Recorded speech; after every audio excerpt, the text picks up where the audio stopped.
Assalamualaikum mga sis, kumusta po kayo? Ayan po si Yusuf.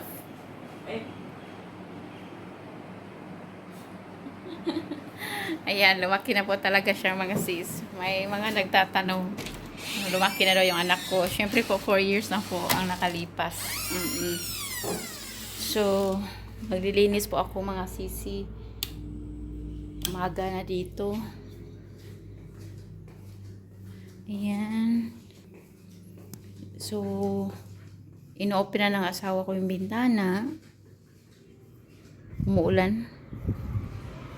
Ang ganda ng weather, umuulan. Mashallah, alhamdulillah. Yung asawa ko, palaging naglalagay niyan. Oo, para yung mga ibon ay makainom sila ng tubig. Pag summer, minsan naglalagay kami ng pagkain dito sa ibon. Ngayon, ito naman tubig para may mainom sila. Marami kasi mga ibon dito na nagtatambay mga sis. Tapos ngayon is medyo nag-ulan-ulan. Ayan, pero ano lang, yung ano lang ba, maliliit lang na ulan, hindi masyadong malaki. So, ito yung malunggay ko, binibenta namin, tapos yung lemongrass. May bumibili na rin yan mga sisi dito, pina-in-drive lang. Mostly kasi sa mga malunggay dito, yung iba talaga is mapait. Pero ito, bigay ito ni Ate Joy nung maliit pa yan. Ay parang Pilipinas lang na malunggay. Oo. Napaka-importante talaga sa akin na makaano mga sisi, makahigop ng sabaw. Alam nyo naman sa atin, 'di ba? So, dito talaga sa Pakistan, makabili ka ng Filipino food. At nag-order nga ako. Ito po yung order ko. So, ito mga sis, nag-order ako ng 2 pack ng Maggi Sarap at 1 pack ng Pancit Canton. Tapos, binigyan ako ni ate ng 2 suman at nagpasalamat ako sa kanya. Ano po yan? Free po yan para po matikman ko yung suman na binibenta niya dito sa Pakistan. Mga sis, naka-order ako ng Magic Sarap. Napaka-importante po sa akin iyan. Nung umuwi ako ng Pilipinas, nagdala ako dito ng mga Filipino foods, pero ang bilis lang naubos. So, yung mga Magic Sarap, ginagamit ko iyan pag naluluto ako ng sabaw ng manok, mga pagkain ng anak ko, kasi wala talagang lasa. Sa Pakistan naman na foods, hindi ko nilalagyan ng Magic Sarap iyan kasi yung foods nila is malasa na kasi maraming mga spices. Oo, maanghang yung foods nila pero masarap talaga. Pero ang problema, masyadong matikain talaga mga sis. Oo. So, ito mga sis, lumakas na po yung hangin. So, sinirado ko muna yung mga bintana. Oo, kasi masyado siyang malakas. At nakita ko na ang ulan talaga ay parang lumalakas na din. So, dito ko naintindihan yung asawa ko bakit gustong-gusto niya yung ulan. Ayan. So, pagdating ko dito sa mga sisid, natapos na ako naligo. So, nagtabas na ako ng kurtina na order na aking customer sa Islamabad. At ang in-order po niya ay 5 pieces na curtains na ganito.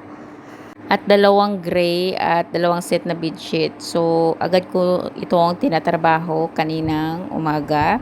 Ayan. So, ayan mga sis. Ganito po talaga mga sis, kahit napakalakas ng ulan, wala namang masyadong gawin sa bahay. Kaya napaka-advantage po pag mayroon tayong kunting mga ganito na makikita natin na pwede tayong kumita.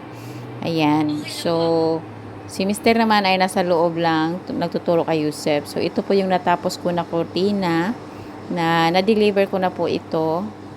Ayan. Ayan.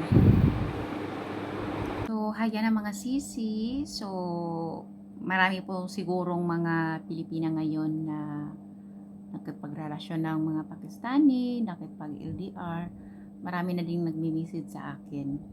So, hininto ko po ang aking confession dati kasi masyado pong naging busy po yung buhay ko nang umuwi ako ng Pilipinas. Tapos, iba kasi kapag may mga taong nag-message sa'yo, nasasabi ng kanilang mga problema or mga sitwasyon nila, parang nadadala ka. Oo. So, ganito po kasi yan mga sisi. Dito sa Pakistan talaga, sa mga nakipagrelasyon talaga ng mga Pilipina, alam nyo, sa dami na ng mga high-tech na mga gadgets sa atin sa Pilipinas, ay hindi mo talaga maiiwasan na makipag-LDR ka, makipag-communicate ka.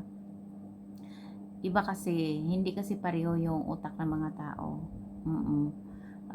Doon sa Pilipinas, kahit yung iba nga ay may mga asawa ay nakipag-LDR pa rin.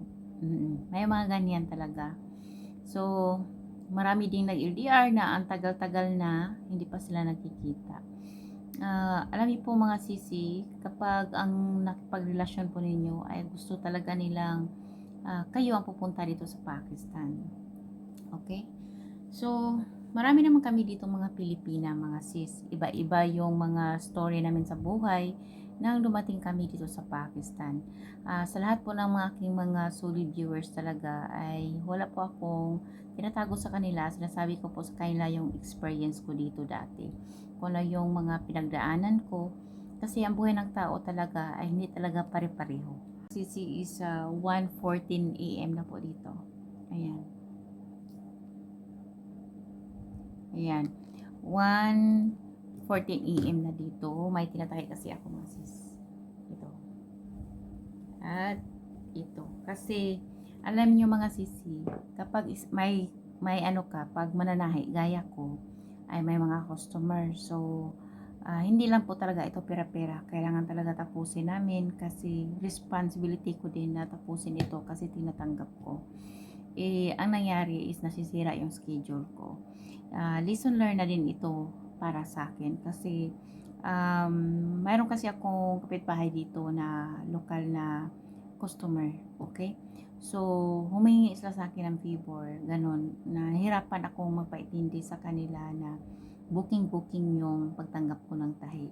So, tinanggap ko siya kasi gagamitin nila, pero yung ibang mga customer ko naman, ay mga kabayan natin ay hindi pa naman nila schedule nga gamitin anytime. Palaging sinasabi sa akin na hindi naman rush. Pero matatapos na po ito bukas. Kaya tinatapos ko ito. So, ito na mga sisi. Marami po kami itong mga Pilipina. Iba-iba yung sitwasyon ng buhay namin. Okay? So, hindi naman ibig sabihin na nagpag-LDR ka. Kami kasi dati, gaya ko, nung nakipag-LDR ako mga sisi, hindi talaga puntirya sa utak ko na, maghanap ako nito, yung mayaman. Hindi. Parang, that time kasi, nung kami pa, ay hindi masyadong high-tech pa yung panahon. Okay? Back 2007. Okay? 2007, 2008, ay hindi pa masyadong high-tech yan. Kailangan pa pumunta sa internet cafe, makipag-chat ka. Maraming mga website doon. So, that time kasi, sa sinasabi ko sa sarili ko na kailangan ko maghanap ng seryosong tao. Nag-decide talaga ako sa sarili ko that time na syempre, mayroon akong unang anak, diba? Nasaktan na rin ako. So, na-realize ko talaga dati na ayoko na makipagrelasyon ng kalahi ko. Ayoko na mag-asawa, ganun ba? So, nung dumating sa punto talaga, parang laro lang ng tadhana, di ba? Hindi talaga natin alam yung tadhana natin. Oo. Kasi kapag tadhana na talaga ang tatawag sa'yo, ay maghahanap ito ng way. Oo. Pero syempre, nung kalagitnaan ng relasyon namin, nag-pray din ako. Na sana, para bang, inano mo sa sarili mo ba na nasaktan ka na, sana naman po ay gabayan niyo ako, ganun ba, ang lasal. Hindi naman kasi pwede na mamuhay tayo sa mundo na wala tayong pagdarasal sa sarili natin. Mayroon tayong iniisip na, alam niyo na, bilang isang tao.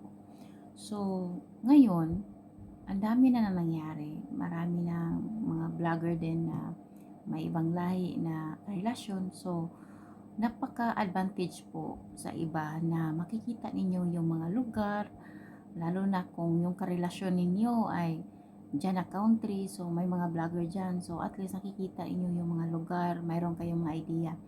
Kami kasi dati sisi, wala. Oo.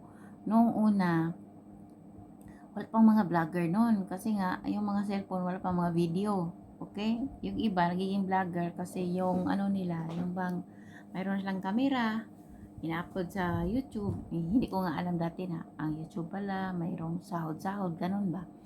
So, hindi ko pa nakikita dati kung ano yung Abu Dhabi, ano yung Pakistan, anong lugar, ganun. Meron na akong narinig ng ano, pero wala akong nakikita. Hindi katulad ngayon, makikita ninyo sa mga vlogger ang lugar ng India, Amerika, German, Europe, at mayroon pa kang Cyprus, Kazakhstan, ganun. So, makikita inyo iyan. So, advantage talaga. Kagaya ng asawa ko, ngayon palagi siyang nanonood ng video sa Pilipinas o ganun siya. Sa Indonesia, kahit saang country. So, mayroon tayong idea. So, kami mga vlogger ay nagbibigay kami ng idea sa pamumuhay dito sa Pakistan. Ako din, pinapakita ko sa inyo yung mga lugar dito. At honestly speaking, kung ano yung experience ko dito. So, at least, kapag kayo ay pumunta dito, mayroon na kayong mga idea. O, diba? Dito talaga, mga sisi, ay iba't iba yung mga kaugalian ng pamilya. Okay? So, may mga pamilya na sobrang strict, sobrang religyoso, sobrang stricto. Mayroon ding pamilya na family nila, Christian family. Siyempre, hindi yan mga stricto. Mayroon kasi mga Christian dito din na marami ding mga Hindu, maraming mga iba't ibang relihiyon dito sa Pakistan. Pero, mas malaki ang percentage ng mga Muslim dito. So, ayun nga mga sisi, sinishare ko lang sa inyo yung first time experience ko. Lahat naman ng mga tao na pumunta sa abroad or sino man ay dumaan talaga tayo sa first time natin na sumakay ng international na eroplano, first time na sumakay ng eroplano, ganun ba? Ngayon na-realize ko talaga na that time, edad ko noon is 26 years old. Okay? Kasi si husband ko ang pumunta ng Pilipinas, diba? Doon kami napakasal. So, nung nakuha ko na yung marriage contract ko, ay ako naman yung pumunta sa kanya. So, first time kong nag-abroad mga sisi, kinabahan talaga ako that time. Kasi wala akong idea kung anong gagawin ko sa airport. So, ang ginawa ko lang talaga ay nilakasan ko yung loob ko. Oo, nagtanong-tanong ako sa mga Pilipina doon. Biruin mo, 6 p.m. yung flight ko. Cebu to Manila. Dumating ako sa no. Cebu to Manila, ang flight ko is sa 7 a.m. Okay? So dumating ako sa airport sa Cebu is 1 a.m. talaga. Oo, okay. Takot ako ano ba, yung bang malate. Kasi first time kong sumakay ng eroplano papuntang Manila. Okay? So, sinishare ko yung experience ko. Yung asawa ko naman talaga ang nagbibigay ng ticket ko. Siya din ang nag-apply ng visa ko. At nagbigay siya ng pocket money din. So, yung ticket ko, yung visa ko ay sinisend niya sa akin sa email. O, ina-scan niya yon at pinu-forward niya lang sa akin. So, wala akong experience na ako ang nag-apply ng visa.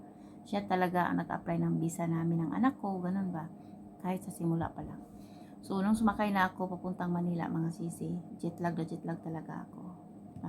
Grabing pagod ko. Kasi ibiruin mo, 1 a.m. akong dumating doon. Tapos, ang layo pa ng flight ko. So, first time ko sumakay ng aeroplano, sumakit talaga yung tinga ko. Siguro nasa bandang puwet ako ng aeroplano kasi yun nasabi nila. Grabe, sobrang sakit talaga. Ang flight ng Cebu to Manila is 1 hour, di ba? So, naisip ko kung sa 9 hours kong biyahe Manila to Abu Dhabi, hindi siguro ako magtatagal, mamamatay siguro ako kasi ang sakit talaga ng tinga ko. Ang sinasakyan namin ni Cebu Pacific, ang sinasakyan ko. So, padating ko lang Manila, umaga, tapos yung flight ko is 6 p.m. So, dumating ako sa Manila is 8 a.m. Okay? So, first time kong tumuntong sa NAIA Airport or sa Manila talaga. Siyempre, Bisaya ako, so nagtagalog ako doon. Takot akong kumain sa airport kasi inisip ko baka may bayaran pa ako ba. Pero mayroong binigay si Mr. sa akin na pera, pocket money. Naswerte lang talaga ako naabot na ako ng mga alauna ng hapon, hindi pa ako kumain talaga. Nagdala kasi ako ng biskwit. So, yun lang kinakain ko. Tapos, yun na mga sisi, maraming tao doon, maraming tao. Tapos nagtanong-tanong ako, swerte ako kasi mayroon akong nakilala na yung flight niya is pa Abu Dhabi. Pareho kami connecting flights. Abu Dhabi to Manila to Bahrain ako. Ihinto ako sa Bahrain ng mga ilang oras tapos sasakay ako ng Abu Dhabi. So that time, nagsama na kami, tatlo kami. Yung isa naman, Manila to Cyprus siya. Manila to Bahrain siya. Tapos magstay pa daw siya ng one night doon sa Bahrain na hotel, tapos pupunta siya ng Cyprus.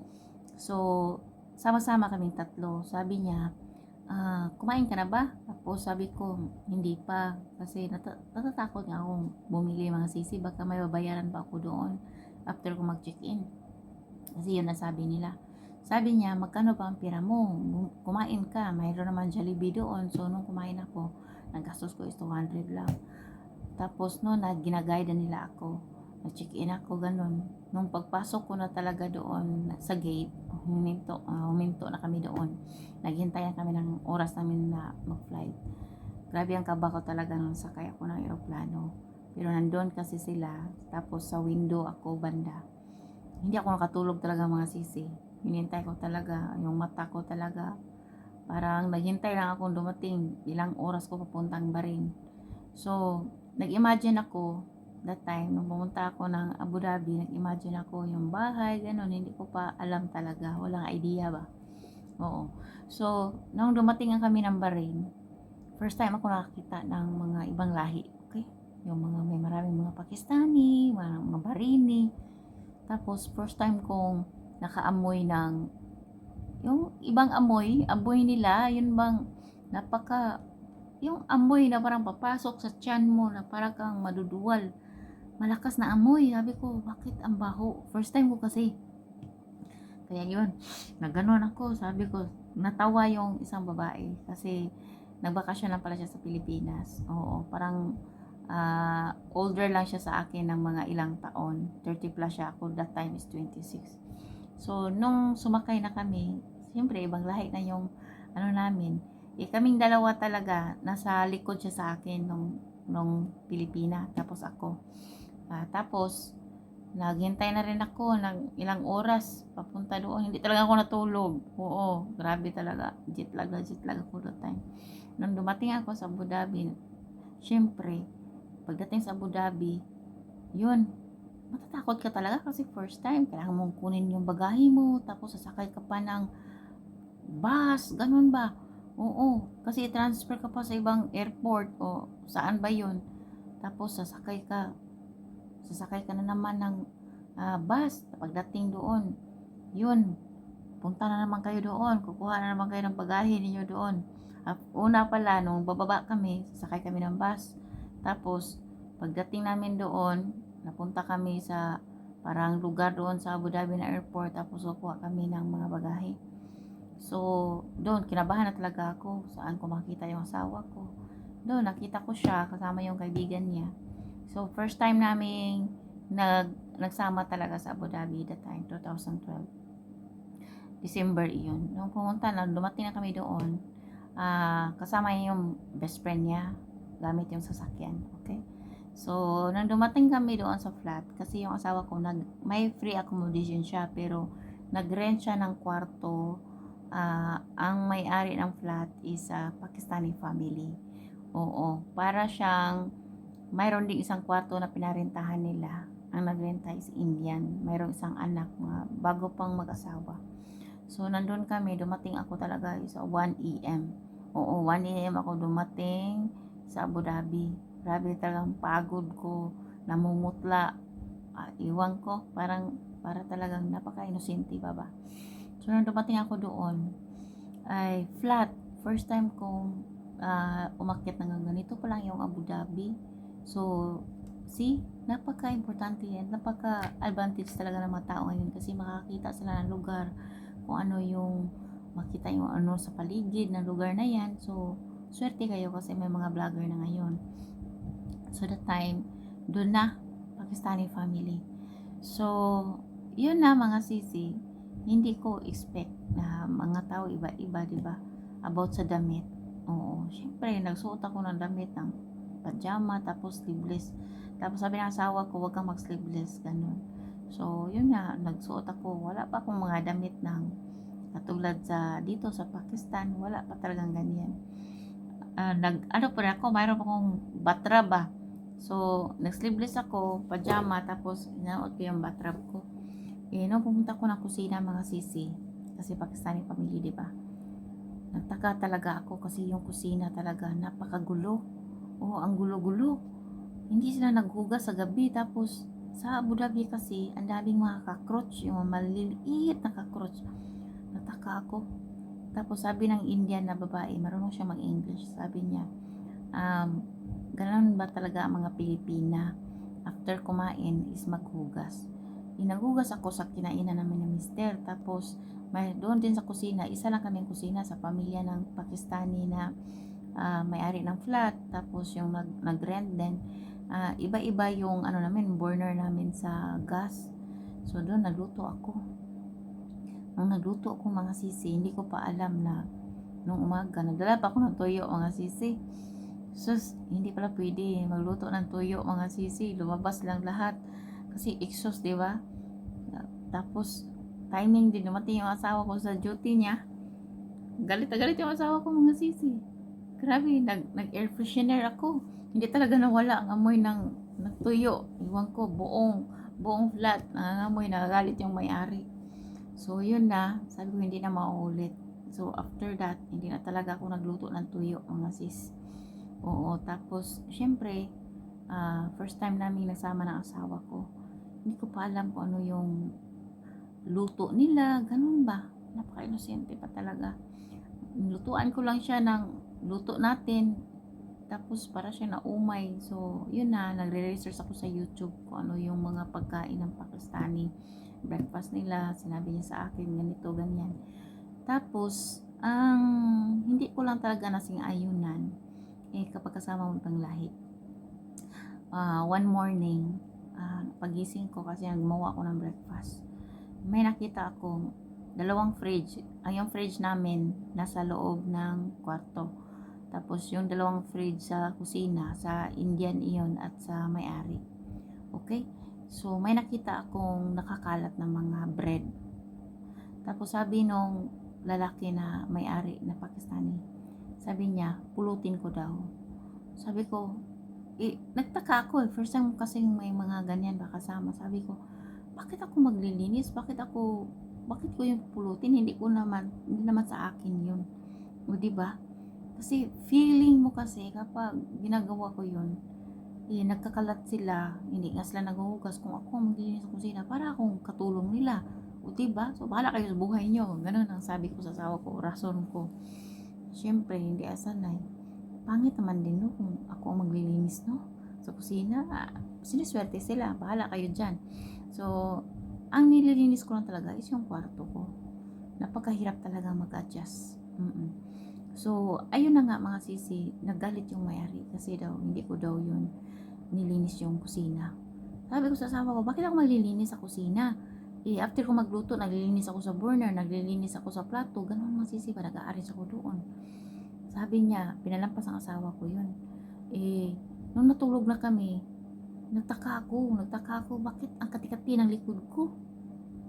So, Diyos ko Lord, nung pag-open ko ng light, mga sisi, nung ilaw, ang dami mga itim-itim na ano sa dingding kasi white kasi yung pintura.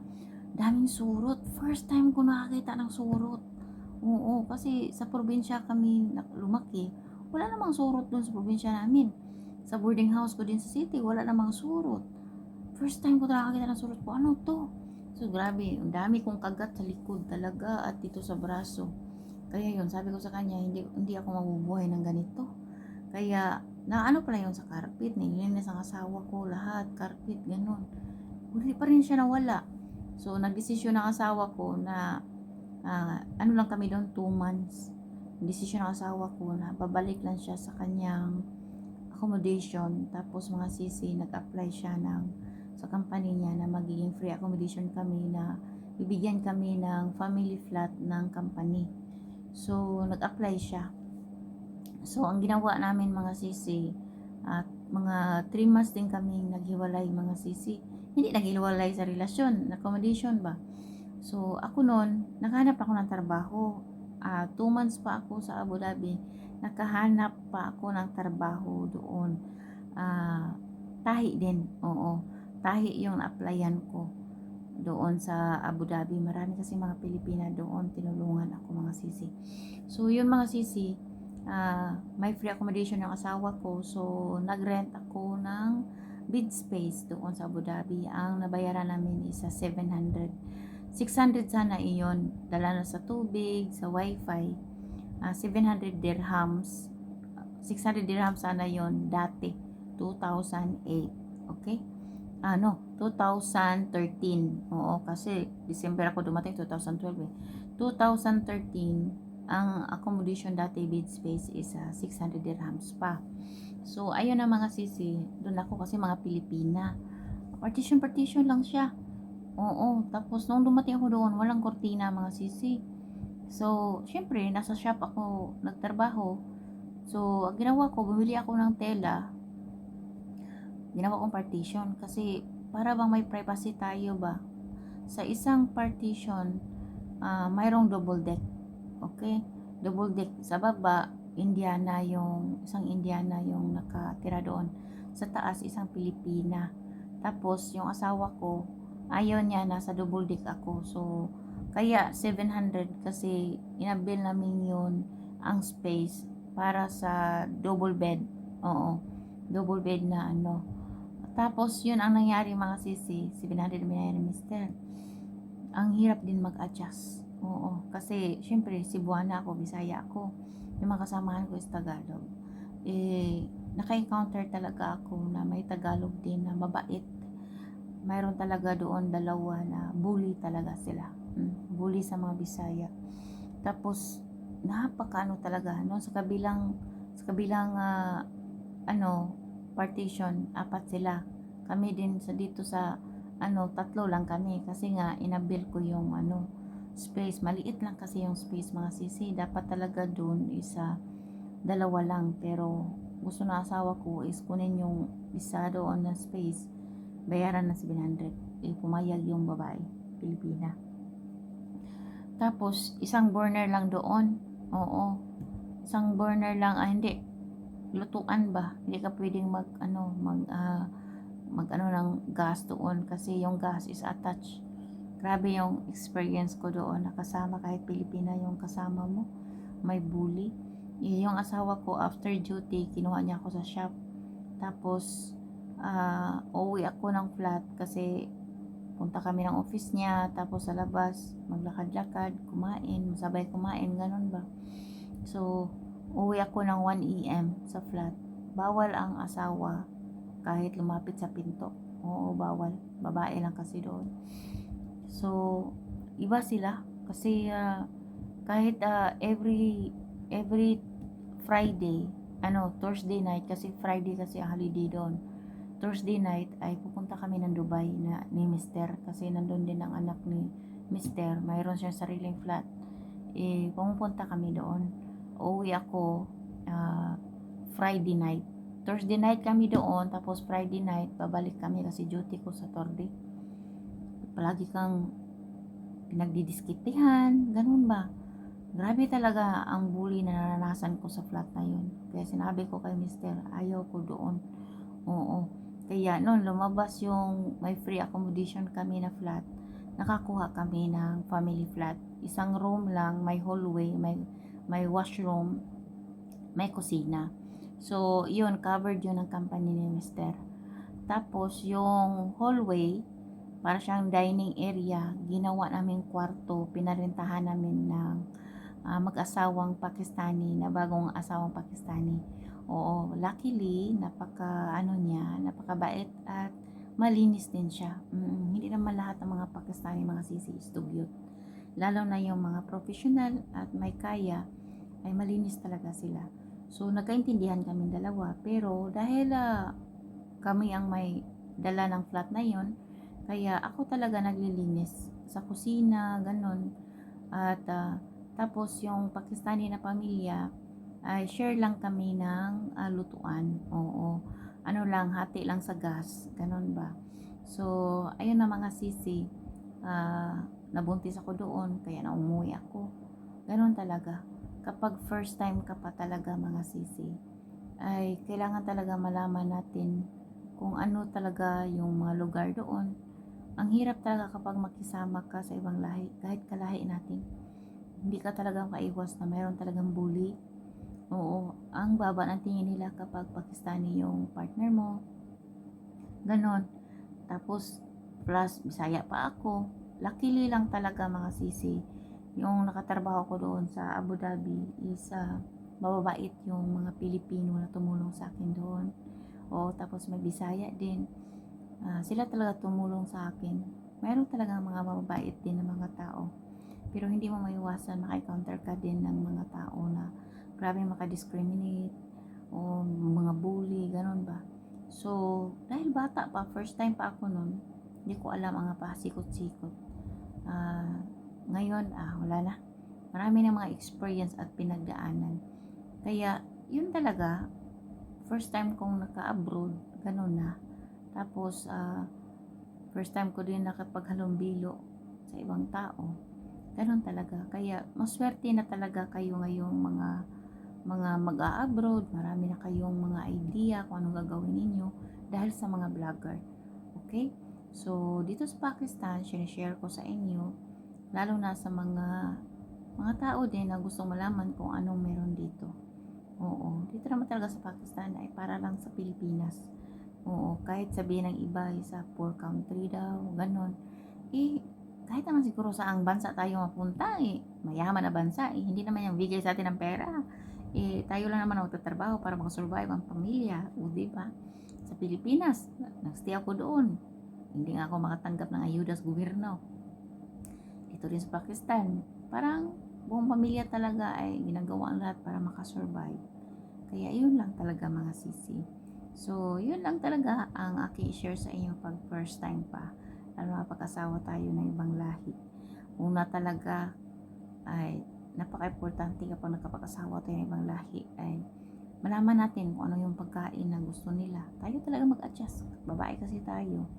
Tayo mga Pilipina, palagi tayo nag-adjust. Pero doon talaga sa Abu Dhabi, swerte tayo doon kasi Dubai, Abu Dhabi, marami ang mga Filipino foods. Walang problema. Dito sa Pakistan, dollar, ang sardinas, dollar, ay, napakamahal. Paborito ko pa naman yung sardinas. Oo, kahit nasa Abu Dhabi ako, sardinas, paborito ko sa Pilipinas. Oo, ganun talaga. Kaya yun lang talaga ma-share ko sa inyo mga sisi bilang isang Pilipina na kapag-asawa din ng ibang lahi. Oo, yun lang po talaga. So maraming salamat sa inyong pakikinig. Allah Hafiz.